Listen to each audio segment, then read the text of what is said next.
Matahari terbit, fajar pun nampak. Segala alam tersenyum serentak. Bumi yang sunyi kini bergerak, menyambut Ahmad yang amat bijak. Lahirnya insan yang paling suci, wajahnya indah bagai pelita hati. Harum namanya memenuhi bumi, membawa rahmat ke seluruh negeri.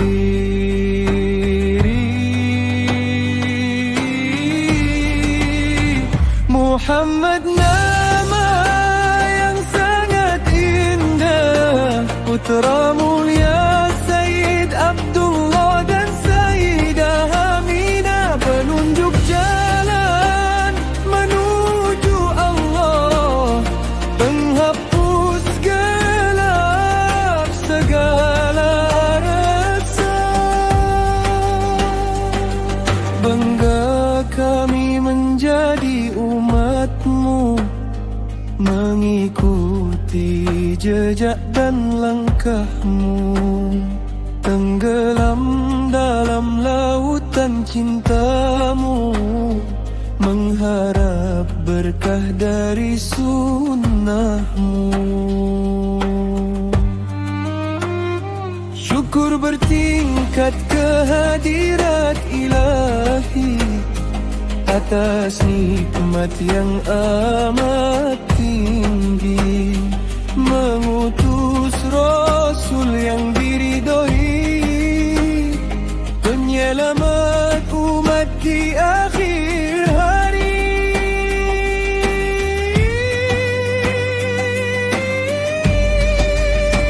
Engkaulah bulan di malam sepi, cahayamu terang abadi dan murni, menuntun jiwa yang hampir mati menuju surga yang kita nanti. Mengenang di kau air mata berlinang, mengingat jasamu yang amat gemilang. Duhai kekasih yang selalu dikenang, cintamu di hati takkan pernah hilang. Salawat dan salam kami haturkan kepadamu, Nabi yang Allah muliakan. Kelahiranmu membawa keberkahan, mengubah dunia yang penuh kedamaian.